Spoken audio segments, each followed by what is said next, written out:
I'm Jeff Ludwig, your Director of Education, and welcome to the very first time we're hosting a Seward program here in the newly restored barn. And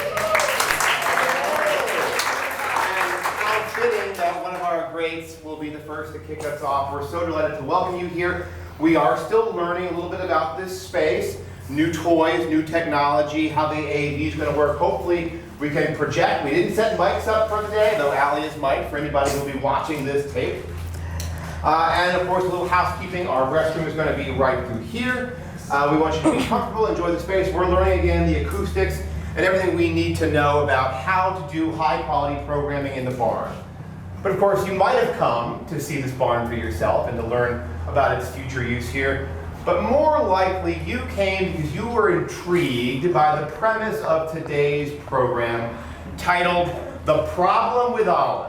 And if you know anything about the Seward family legacy, you probably know maybe as a footnote or maybe as some kind of chapter that doesn't see as much light of day as others, that there's a very interesting person in the life of William Henry Seward who comes rather late to the party. And her name is Olive Risley, eventually Olive Risley-Seward. We occasionally, who give tours here, get questions about her, and we have answers, but maybe not all the answers, and that's going to change as of today, thanks to Alyssa Brown. I've been at the Seward House Museum about 10 years, and hands down, thought my favorite thing working here is our summer internship program. We get some really wonderful bright lights who get to shine over 10 weeks. Every intern leaves a trace here of themselves. They make the museum better for their association. Some interns never ever want to leave. Walker's a good example from a few years ago. They keep coming back. They intern once, they find fellowships, and they eventually just join the big family. And it looks to me like Alyssa Brown is trending in that direction. She joined us last summer as an intern, and this was her capstone project that she worked on when she wasn't giving tours and assisting in the front end. It became a thesis for her in capstone project her senior year at the University of Connecticut. And we are going to see the fruits of a year's worth of work now borne out. And there's really nobody better, I think, than Alyssa Brown, who's emerged as a wonderful voice at the Seward House Museum. And one of the things that impressed me most about her when I first met her was her seriousness and determination as a researcher and a scholar. We know she's going places, dual master's degrees at Syracuse this fall. A PhD is perhaps in her future. And we're catching her on the early stage of her career. And we're catching her tackling a problem that we do want to see solved, the problem of and with Olive. So please join me in welcoming Alyssa Brown. Thank you. Hi everyone. For those of you I haven't had the pleasure of meeting yet, my name is Alyssa Brown, and thank you all so much for being here. Before we get to the good stuff, I would love to tell you a little bit about me and why you're listening to me talk about a member of the Seward family we often forget to mention on our tours. I spent last summer at the Seward House as an intern, as Jeff said, and in addition to tours, my work focused on Seward's impact on early iterations of American imperialism and immigration policy. My research there kept bringing me back to Olive Risley, a young woman who had a major impact on Seward's life, career, and writings. Even after I finished my internship, the mystery that was Olive was constantly on my mind. And so I did what every rational college senior does. I decided to take on a major research project on an incredibly under-researched historical figure on top of a 21-credit semester in grad school applications. I was lucky to be guided in my research by our very own Jeff of the Seward House Museum and Manisha Sinha, a Civil War historian in my alma mater, the University of Connecticut. With their support, I was able to explore Olive's life as an individual in her own right, beyond her identity as Seward's adopted daughter. This work would not have been possible without the invaluable assistance of Jeff, Manisha, and the exceptional archival teams at the University of Rochester and Duke. It's only fitting to express my thanks to them before diving into the heart of the story. Today, I'm going to speak a little bit on Olive's relationship to Seward and the long life she lived following Seward's death. As those of you familiar with the Seward's family history likely know, Olive is a bit of an unmentioned mystery to those who don't directly seek her out. In most Seward biographies, she's mentioned as an end-of-life scandal of Seward's and not much else.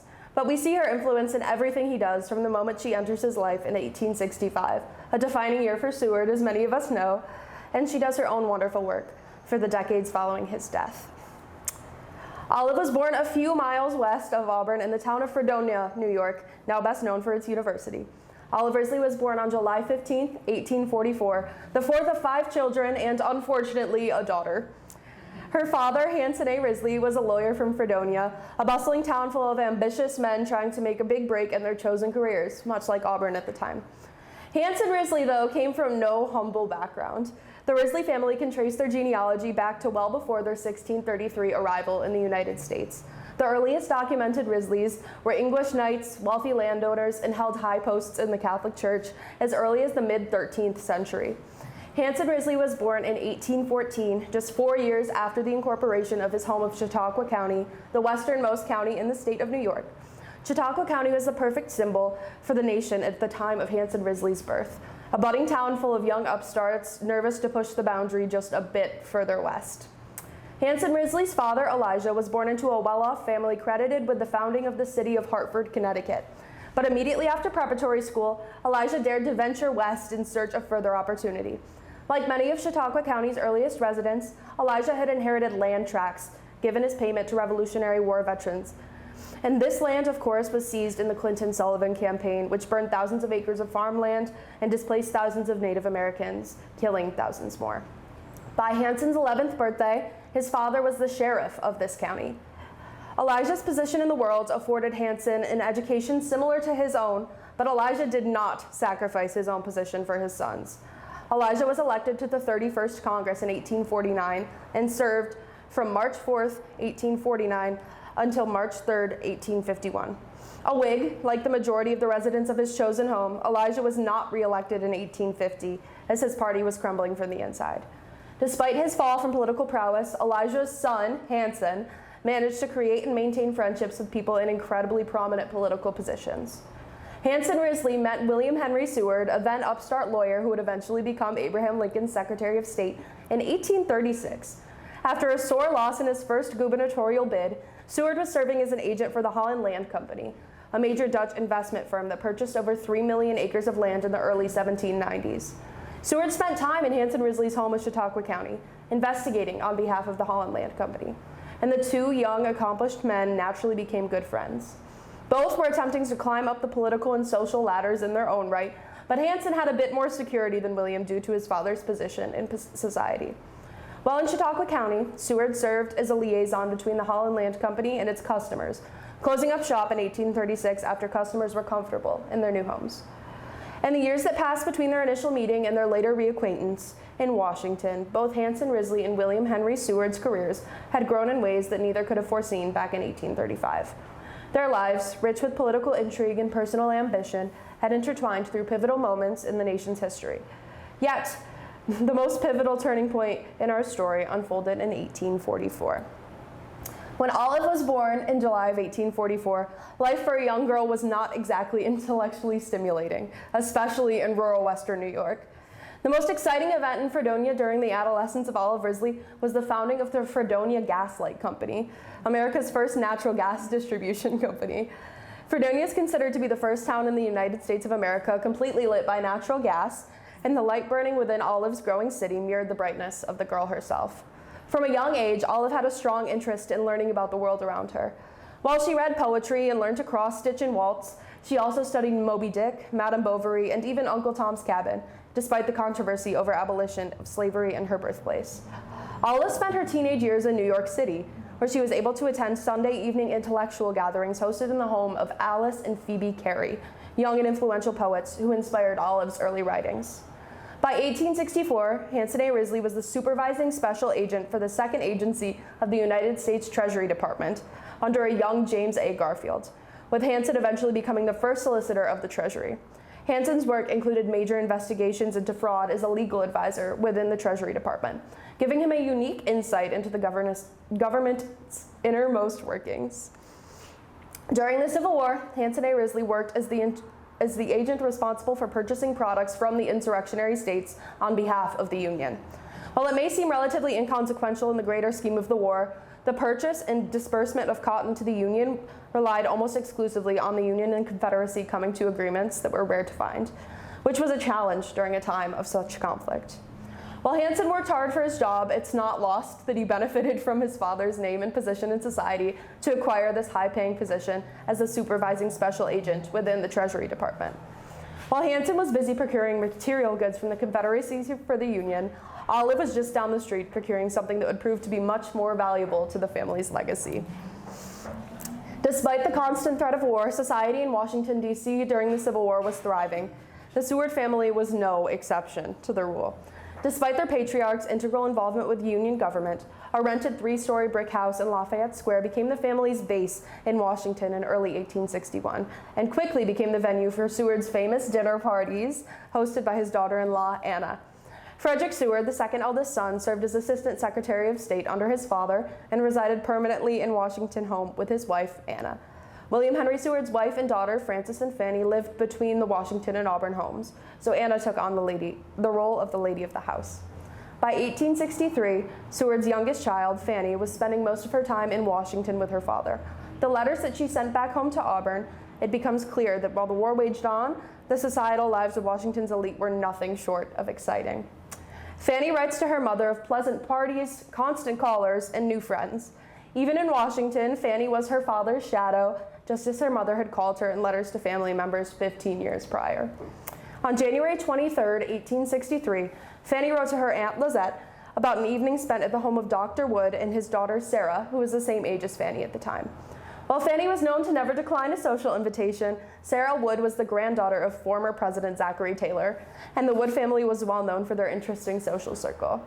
Fanny's father had done significant work on having Sarah's grandfather elected to the presidency, always a staunch Whig advocate, and it helped, of course, that most of Washington's elite lived within a block or two of the White House. Fanny recounts in her diaries and letters the calls made by her father's vast network of friends, from President Lincoln to Emanuel Leutze, but the first mention of the Risleys isn't until March 14, 1863. Hanson A. Risley had just moved to a house in Washington, D.C. at 90 Pennsylvania Avenue, and the two were familiar with one another from their shared time in Chautauqua County, general Whig politics, and the nature of their roles in the Lincoln administration. Hanson called on Seward following an accident when the secretary's hand had been injured. In Fanny's opinion, the gossip surrounding the severity of the incident had resulted in far too many concerned callers. Before long, a young Olive Risley from down the street began calling on Fanny as well. While it's unclear exactly how their friendship blossomed, it likely grew from their shared proximity. Living in the same city, frequenting the same dressmakers, and having fathers with demanding careers, they often found themselves in the same social circles and at similar gatherings, bringing these two highly intelligent young women together. Olive and Fanny were born just months apart in 1844, a year in which both of their fathers were making career decisions that would lead them to sharing a postal code 20 years later. While Fanny expressed her distaste for marriage from a young age, it was at the top of mind for Olive, who didn't have older brothers to continue on the family's name and legacy. Fanny and Olive were members of a small circle of daughters of influential Civil War politicians, including Kate and Nettie Chase, Nellie Grant, and Clara Harris, and of course, Hattie Risley, Olive's sister. All of these young women understood the importance of their father's positions in the war and shared concerns over their safety and the security of the young nation. Olive and Hattie's position was significantly more fragile than Fanny and the rest of her friends, given the relative insignificance of her father's job. A Treasury agent was much easier to replace than the Secretary of State or the commanding general of the Union Army, and the Risley girls knew that. Fanny was an incredibly important piece of her father's life, particularly when William and Frances were separated during William's tenure in Washington. Fanny lived between Washington and Auburn, but was much more frequently in Washington than Frances was, and served as a great comfort to her father. Frances and William sought to raise Fanny in a similar way to Frances's upbringing. Fanny was highly educated and felt the support her father gave her. In a personal diary entry in 1863, Fanny wrote that "My dear father is one who always takes the women's side of the question." Fanny was often seated beside her father at dinner parties with diplomats and dignitaries of different backgrounds from her own, but thought fondly of how her father defended women's rights in her presence, and in one instance claimed that her father maintained the women's side better than she could have done. In this case, in the discussion of a trust fund her father set aside at her birth so she would never have to marry, this discussion with Senator Charles Browning of Illinois. Olive and Hattie did not have similar support from their father, as most girls of the time couldn't have dreamed of their fathers defending them to their colleagues, let alone a senator. Hanson A. Risley's post wasn't nearly as significant as William Henry Seward's, and it was acceptable for a bureaucrat to be released for just about anything. including speaking out of turn to an important senator. If Risley had been in a similar circumstance, he would have kept his head down. Like many upper-middle-class women of their time, Olive was caught in the societal expectation that marriage was the primary means to secure or elevate one's social standing. Although her father, Hanson, was relatively well off, he didn't possess any kind of influence to challenge social norms. Unlike Frances Seward, who fiercely advocated for Fanny's independence, Olive's family was more traditional, leaving Olive to navigate these pressures largely on her own. In Washington, Olive was strategic about her social connections. Though she never openly expressed a desire to marry, it was clear she felt the pressure to keep her options open. As the oldest sibling, she took on a maternal role for her younger sister, Hattie, the only sibling to survive into adulthood, guiding her through the complexities of Washington society and life in general. Much like Frances, Hattie had been plagued with fragile health from a young age, which only deepened Olive's sense of responsibility. Without the backing of a powerful family or trust fund like Fanny's, Olive's future seemed far less secure. If not for her growing proximity to the influential Sewards, she might have faced a marriage of convenience, similar to Lizette's, a union dictated more by necessity than choice. Olive was cautious of her every move in Washington, D.C., and her friendship with Fanny was one that would continue benefiting her throughout her lifetime. Fanny and Olive were incredibly similar to one another, particularly in their interests. Fanny and Olive both enjoyed history, foreign language, romance, and fiction novels, and read remarkable amounts for girls of their time. Fanny and Olive both shared a partiality for pets, with Fanny always having a pet dog chasing her skirts, and Olive finding herself enamored with dogs, cats, and even eventually lions. Both girls enjoyed the textile arts, and neither really enjoyed playing instruments. It's clear how they'd become friends, even despite their differing priorities. In 1865, Henry lost Frances and Fanny in quick succession. As we know, the mental impact of experiencing such tragedy in quick succession can't be understated. William had been married to Frances since he was 23 years old, long before he'd been successful in politics or law. Frances had been a guide for William, an editor, a confidant, and someone unafraid to argue with him, even when he held one of the highest offices in the nation. Seward was also suddenly without his shadow, Fanny, a bright and witty girl who was the perfect combination of her intellectual, outspoken parents. While Seward had 3 living sons, he had more formal relationships with them than he had with his wife and daughter. And losing the people he felt most free and able to be himself with was incredibly disheartening. Olive found herself facing a similar loss to Seward's in September of 1868 when typhoid fever swept Washington. While the family focused on Hattie, whose medical frailty was very similar to Fanny Seward's, Harriet Risley, the girl's mother, passed suddenly the night of September 28th. While Olive had always respected both of her parents, she was much closer to her mother than she was to her father, whom she and her sister both expressed fear and resentment towards consistently throughout their lives. Olive had always taken responsibility for her younger sister's well-being, but this increased tenfold following the death of her mother. Olive took on the role of matriarch and the responsibility of finding Hattie a husband to solidify her place in society. When she wasn't doting on Hattie, Olive spent time with William Henry Seward, a man who fully understood the grief she was experiencing. Olive found herself both communicating and spending more time with William Henry Seward. Despite being 40 years her senior, Seward understood the grief she was experiencing and what it was like to feel so uncertain in a position they were meant to be experts in. While the two were truly and completely different, it also felt like they were the only people in the world who could understand one another at that time. Speculation about the relationship between Seward and Risley consumed Washington's elite from the very beginning of their public association. Co-worker of Secretary Seward, Gideon Wells, wrote about the relationship in his personal diary that was later published, describing a projected marriage between Secretary Seward and Miss Risley. He is in his 68th year and she in her 28th. Wells was quick to clear his good name, though, stating that he gives the rumor no credit, and going on to explain, for the last 6 weeks, he has passed my house daily to visit her, is taking her out to ride, etc., etc. He says that she is an old friend of the family. While Wells was by no means Seward's biggest fan, his reference to the scandalous relationship in a diary littered with information about the Reconstruction and naval policy is indicative of how important this relationship was to the social lives of the elite in Washington at the time. Olive, much like Fanny, was quick-witted, well-educated, and possessed an insatiable curiosity for travel. She shared Fanny's fondness with the family's beloved dogs and developed a warm rapport with Seward's younger daughter-in-law, Janet, endearingly called Jenny by both Olive and Fanny. She even doted on Seward's grandchildren with the same affection Fanny had once shown. For years, Seward had promised Fanny a grand adventure throughout the world, reminiscing about his youthful travels through Europe with his own father. But after his retirement in 1869, the reality of his losses became inescapable. Though he had kept himself busy with state affairs, returning to the now eerily quiet family home in Auburn left him acutely aware of the void left by his wife Frances and daughter Fanny. Seward struggled to find peace in Frances's home and found himself yearning for the adventures he had once promised his young daughter. Months after retirement, Seward found himself on the first of 2 trips west. Seward first stopped in Utah to meet with an old friend, Brigham Young, the president of the Church of Jesus Christ of Latter-day Saints, who had once worked as a carpenter on the fireplace of the Seward's Auburn home.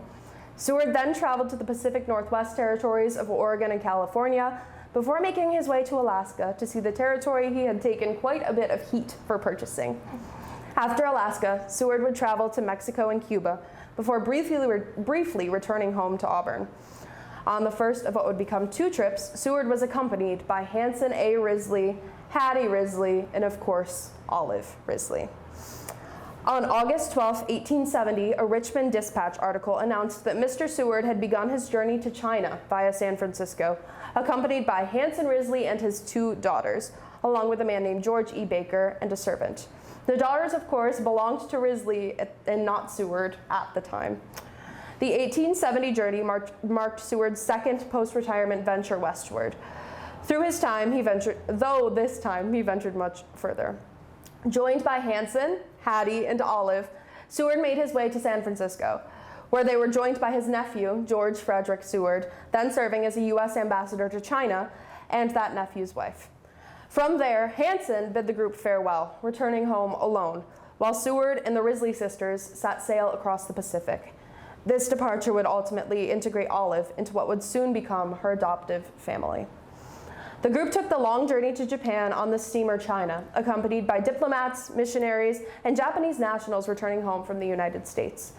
While the trip was long and at times challenging, it was what happened after that made waves back home in the U.S. In letters to a family friend, Mary Martin, whom Seward had invited to join him on his trip around the world, and one to his second son, Frederick, Seward announced that he had adopted Olive as his daughter while in Shanghai. Will Jr. did not spare his father the details of the speculation relating to his adoption of Olive, telling him that the general public and his private sphere both had a large share of questioning on the subject.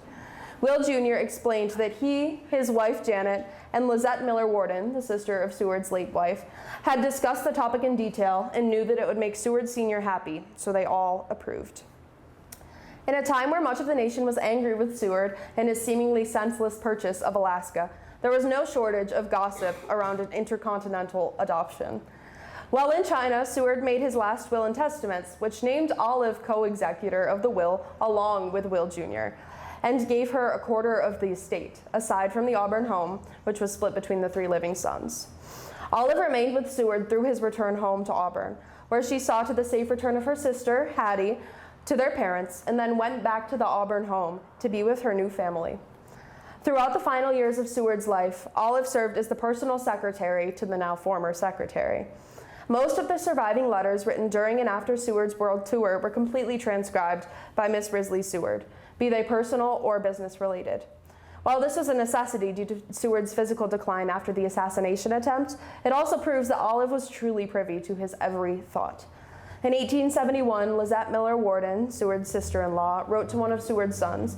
Lizette stated that she was unable to wholly decipher any letters written by Seward, and Olive's notes for clarity were important, explaining what Seward had said on his behalf and giving the family an update about the man's medical condition.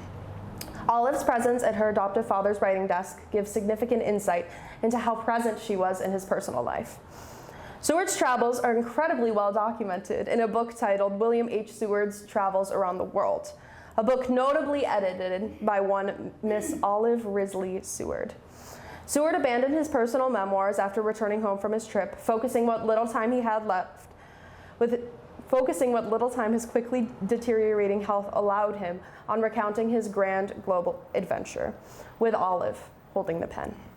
Seward's travels differ significantly from his other writings, notably nativist, hateful, and even disdainful of the peoples he had always so longed to meet and places he longed to see.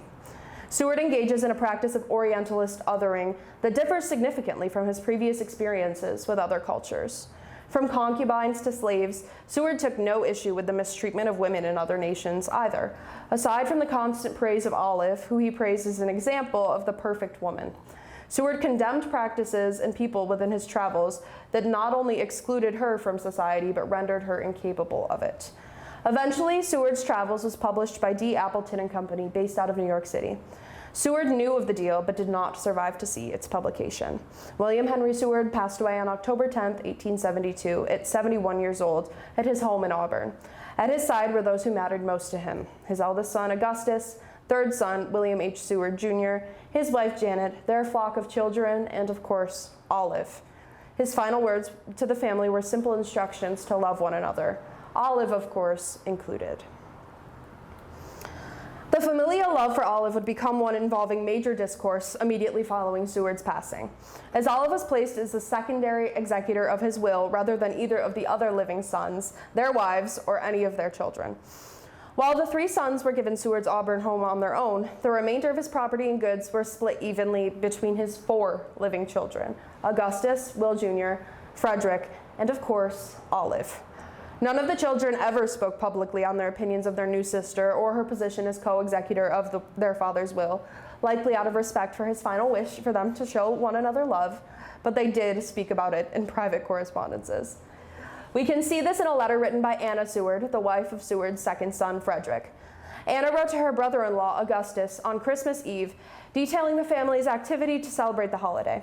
Anna explains that Olive has returned to New York City to celebrate Christmas with her father, and that she told Lizette Miller, again, Francis's sister, that she would return after the holidays to pack up in quotes in the letter.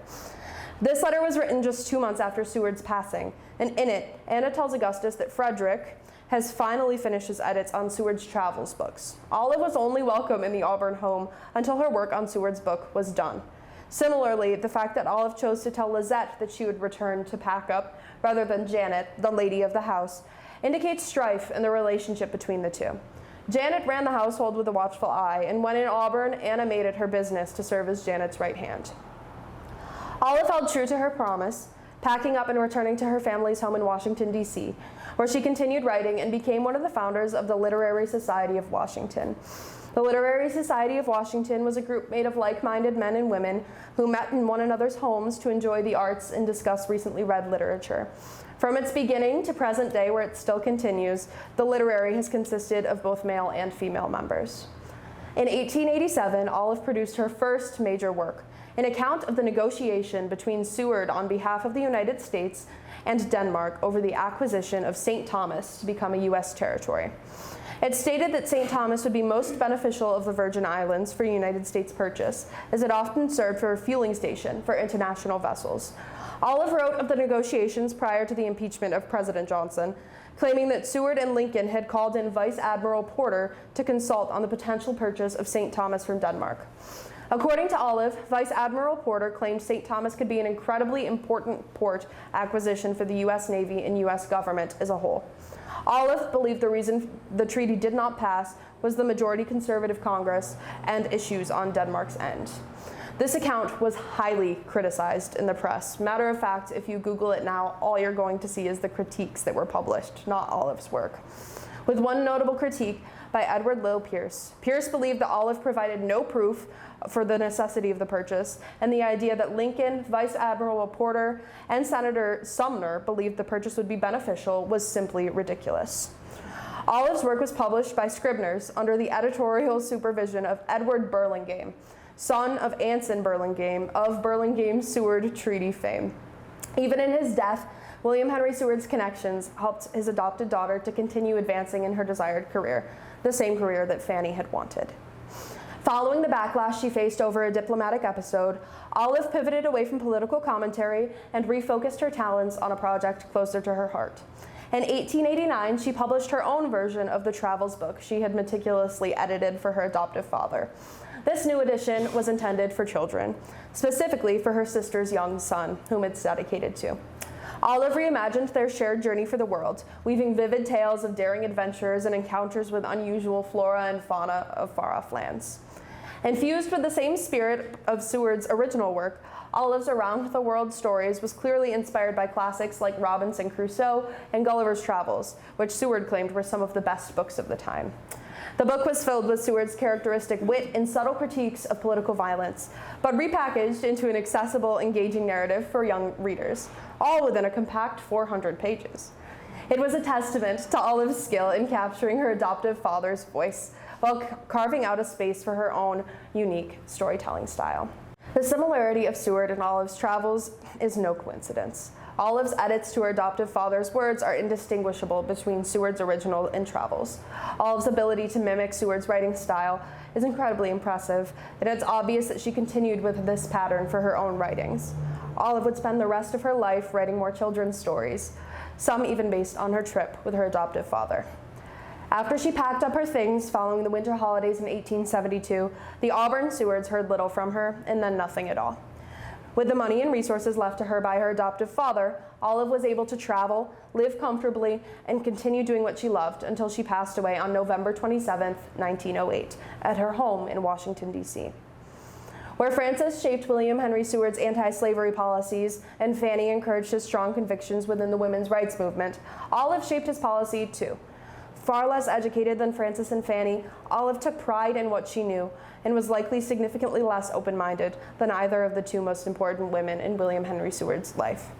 The narrow worldview was no fault of Olive's, and the limited perspectives in Seward's travels shaped Seward's view on policy and how we interpret the end of his life now, as Frances and Fanny had done when they were alive. While there's little information about Olive's relationship with her biological parents, it's apparent that her adoptive father provided for her in a way that a few at the time could have dreamed of. Throughout most of her life, Olive was courted by many political suitors, most of whom she met through Seward and their time abroad. These suitors sent gifts and notes of admiration and respect for Olive.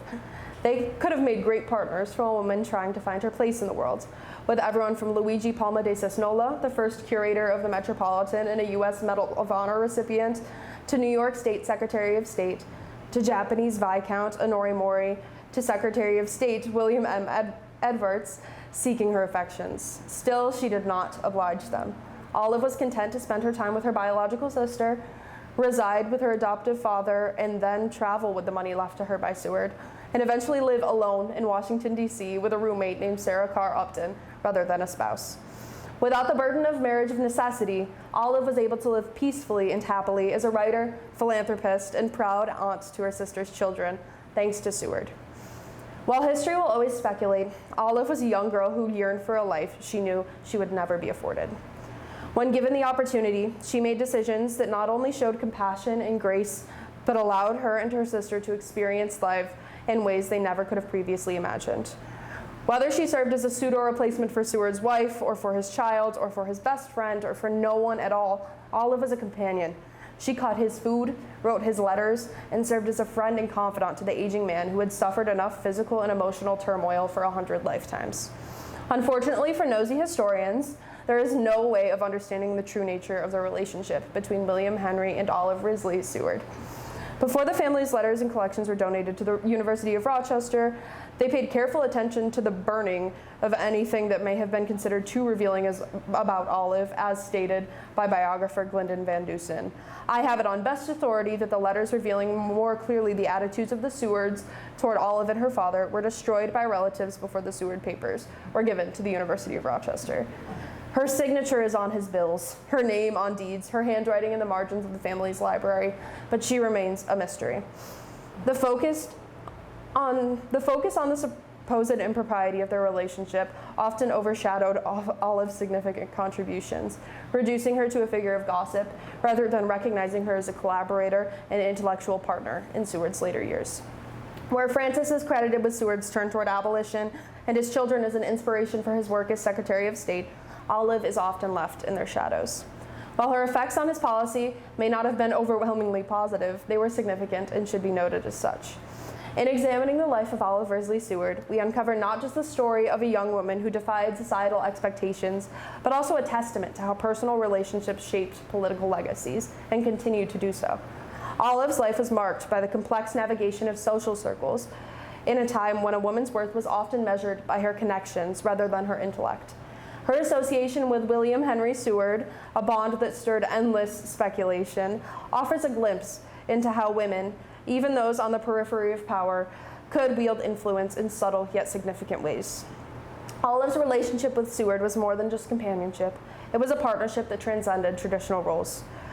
As his confidant and later his adopted daughter, she filled a void left by the tragic losses in his life. She wrote on his behalf, preserved his legacy, and ensured that his work continued to impact the world even after his death. Yet, while Frances and Fanny Seward are remembered for their influence on William's political convictions, Olive's contributions remain shrouded in ambiguity, dismissed as scandalous gossip, rather than recognized for their depth. The shadows in which Olive's story resides highlight the limitations placed on women of her time, where legacies could be reduced to whispers beyond closed doors. Yet, Olive Risley-Seward's life was more than just gossip that surrounded her. It was a life of resilience, quiet influence, and enduring loyalty. In the end, Olive carved out her own path, leaving behind a story that, while incomplete, challenges us to look beyond the surface of historical narratives to appreciate the complexities of human connection and the quiet power of those who stood on the sidelines of history. Thank you so much for taking some time out of your day to learn a little bit more about Olive Risley-Seward. I appreciate you all very, very much, and I'm here all summer, so I'm always willing to talk about Olive. Thank you.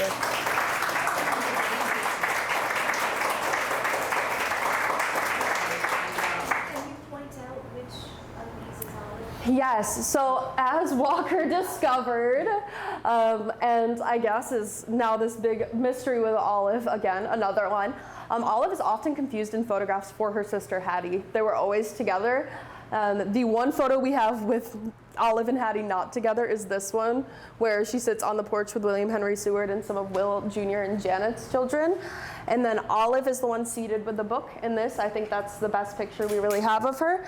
And then she's seated looking at her sister Hattie there.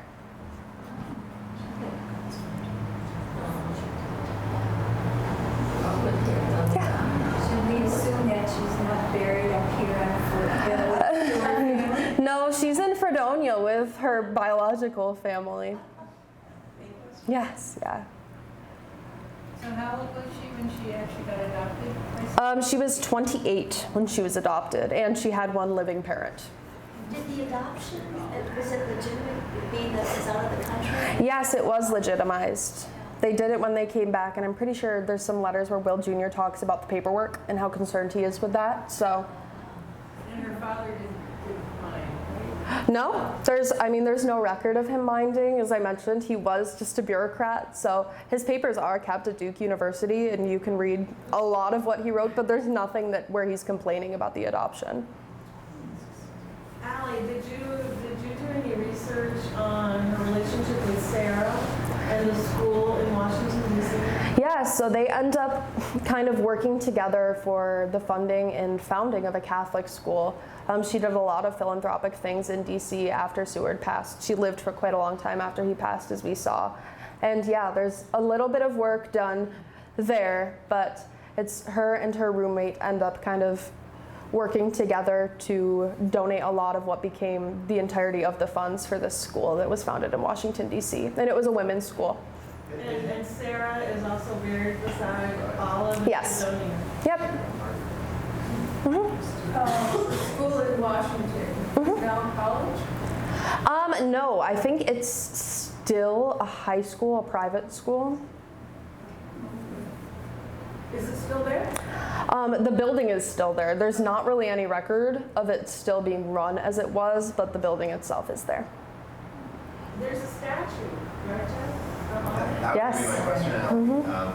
In the last draft I read of your thesis, to begin with that sort of reflection on Olive's only real memorial. Yeah. And it's sort of curious that you can find in Seward Park in Washington, D.C., the statue of Olive.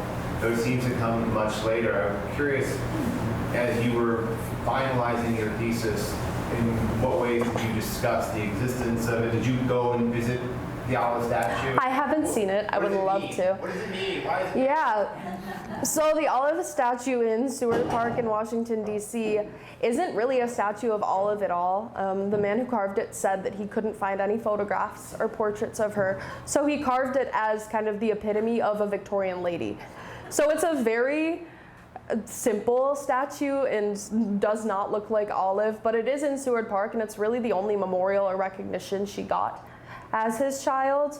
And it's interesting to see that even in memorial, she is still just kind of this blank canvas, and no one really knew what to do with her, what she looked like. Are his other children there? No, there is one statue of one Victorian woman.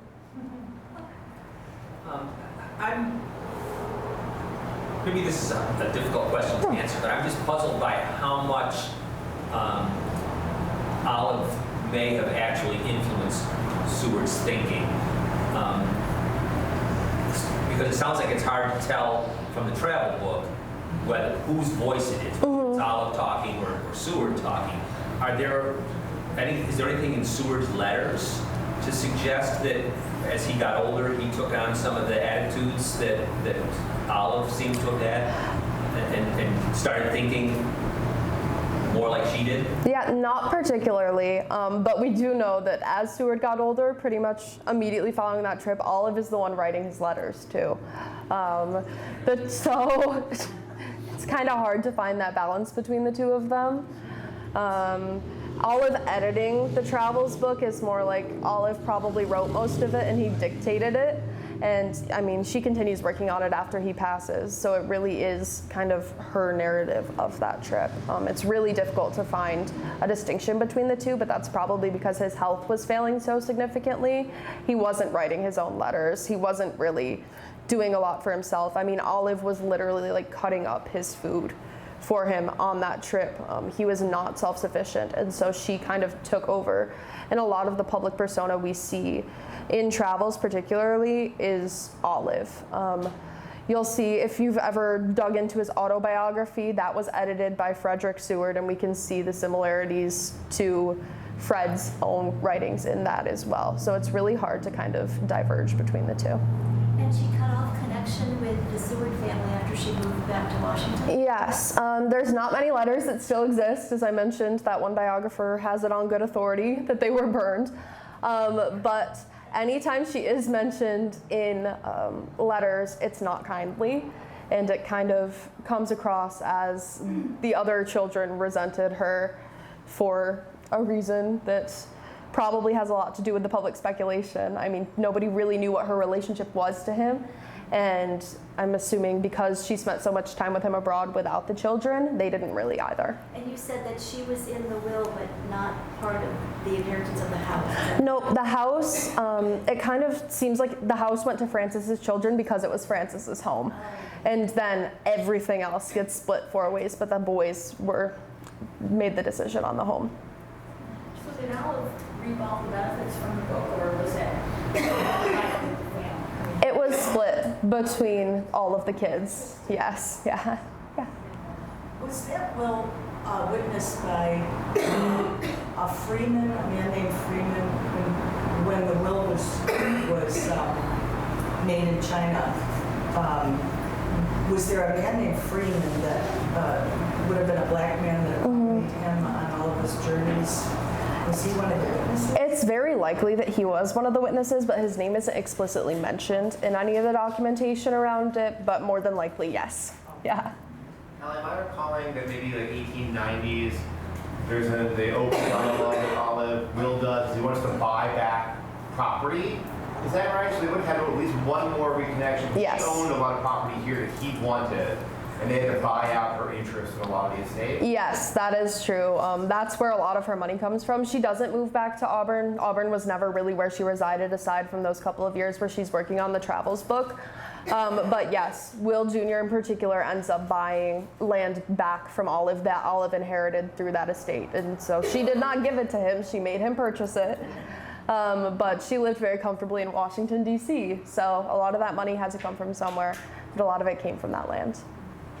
And for physical representation, there were these matching busts that they had commissioned. Yes. Hers is in Fredonia, in Smithsonian. Yeah. So that is part of the research that Walker. Yes, I love the bust. I wanted to include it here, but I stuck with photographs. But yes, they have those two, and hers is in the Fredonia Historical Society, and his in the Smithsonian. So it's kind of interesting how that pair got split and went to such different places.